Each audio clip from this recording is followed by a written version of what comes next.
Hi, attorneys. How to grow your legal practice. Specifically in this session, where should you spend your time and your efforts? You have a slight problem. They never taught you in law school how to grow your legal practice.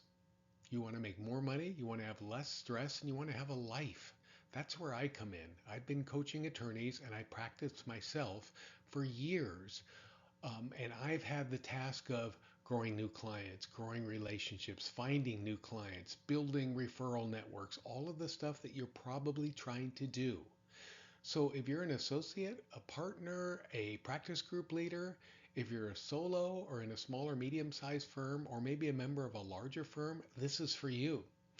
Down below in the comments or in the description, there's a link to a free ebook that'll expand on this topic and give you a lot more information on exactly how to grow your business. So let's get started.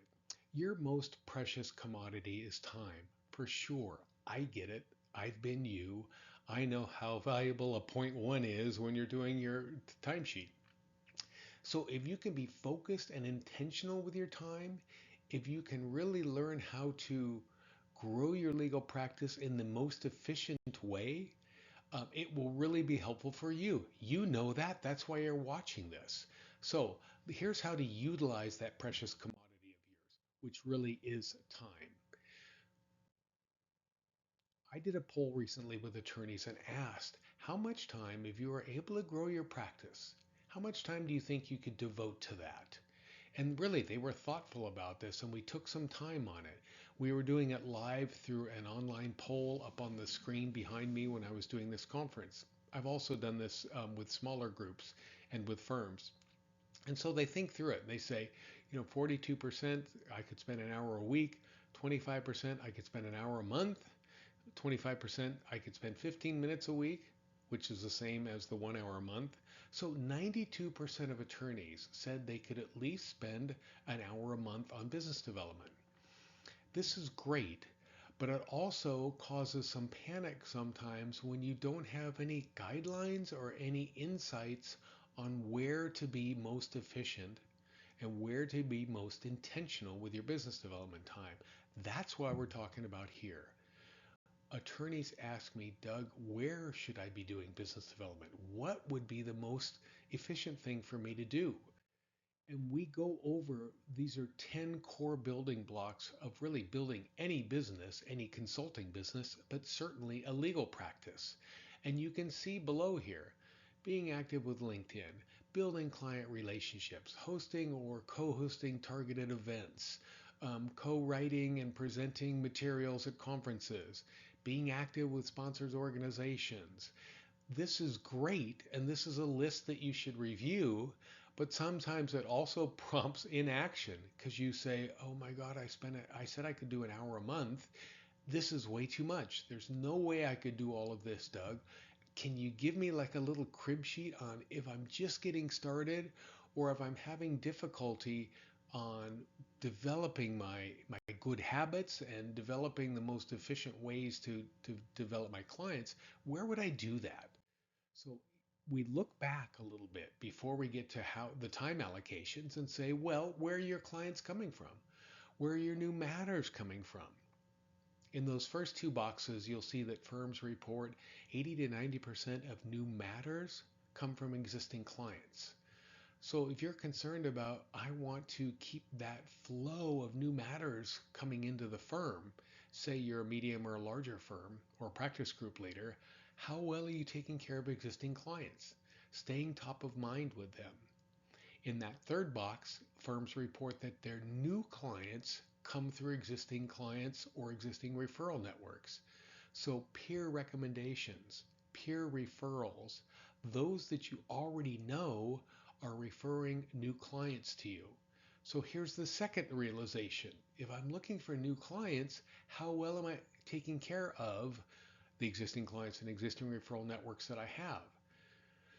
So this really helps us come to this crib sheet of time utilization when you're talking about growing your legal practice. Take a look here. You'll see 50% of, I'm going to recommend that 1 hour a month, 50% of your time spend it on existing clients and existing contacts. 25% on existing referral relationships, sponsored organizations, the Home Builders Association, the Bar Association, the Ronald McDonald House, or some type of charity event that you do. Wherever you currently are active, you can see about 75% of the time, which reflects some of the statistics we just looked at, should be spent on existing contacts, existing clients. 10% out of that hour, what's that? 6 minutes a month spent on internal marketing. Is my profile up to date? Is my bio up to date? Is my picture up to date? Have I met some of the attorneys in the firm that really could refer me business? What should I do internally? Let me spend a bit of time on that, but let's stick to these allocations of time because they'll really help you skyrocket and leap ahead of the competition by knowing now where to spend your time. 15% of your time spent on new clients and contacts. Great idea. I've got an hour a week. I'm going to spend 8 minutes on these people that I met at a conference, or you'll see in the ebook that's mentioned down below in the description or comments about knowing what your pipeline is, knowing how to develop new clients and new contacts, how to do client outreach. All of those things are covered in over 25 pages of great information in that ebook, or in the other sessions you'll find on my YouTube channel. So this is really what this session comes down to: where to allocate your time, and where to allocate your time based on where your matters and your clients are coming from. So out of those 10 larger building block topics, you can kind of take a shortcut and get right to here. You'll see I don't mention LinkedIn here. I mean, maybe that is on your internal marketing. Um, and I would say don't ignore LinkedIn. In fact, I have a whole nother session on how to do LinkedIn. But anyway, this should be helpful for you when you're trying to learn how to grow your practice and where to spend your time. If you can, to make this happen better and to enable your success, calendar time on a weekly basis.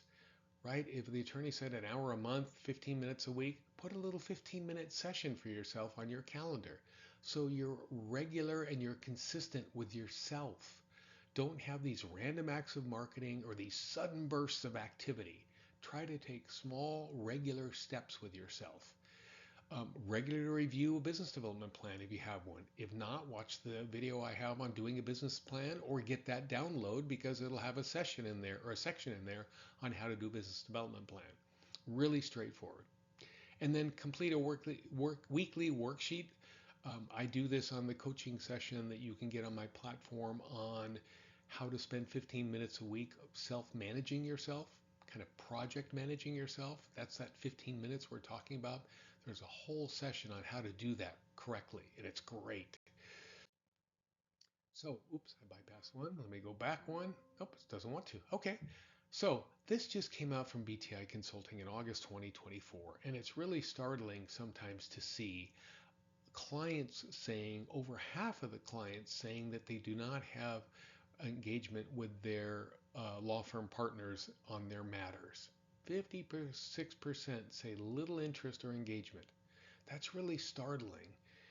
Clients are more mobile than they've ever been. They're shopping more than they've ever been. If they're not hearing from you on a regular basis, and on this session I do it on client engagement, I'm talking about once a quarter, 4 times a year, not bothering them, not being salesy, adding value to the relationship, and moving out of that category. Gosh, I would just be shocked as an attorney to hear that over half of my clients don't hear from me or consider that they have little engagement with me. So they're cherry picking firms based on referrals, like we mentioned before. Referrals are more important than ever. And these clients want new insights before actually hiring a firm. Like we were talking about 4 times a year outreach. Hey, here's a webinar that might be interesting for you. Saw this article about your industry. We were talking about it at lunch the other day. Um, this just came out on the economic development zone that they're proposing for our region.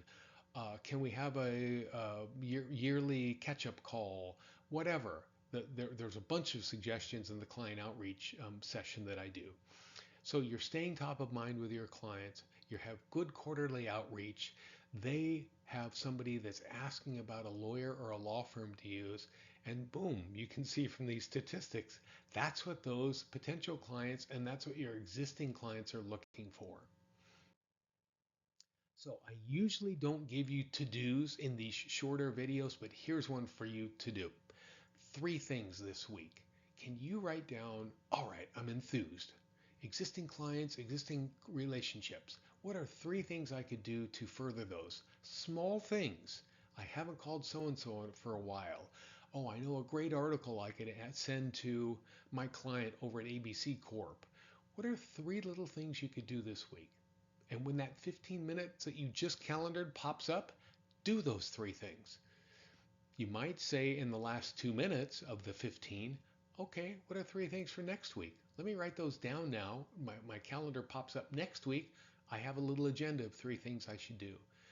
If you do only this, realize where your matters and clients are coming from. Realize where you could spend your time most efficiently and do 3 little things a week. You would be so much further ahead than what is it?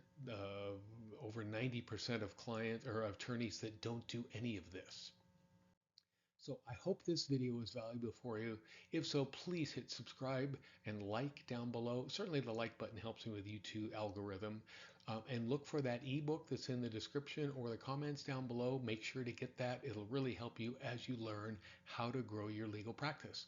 So thanks so much, and I'll see you next time.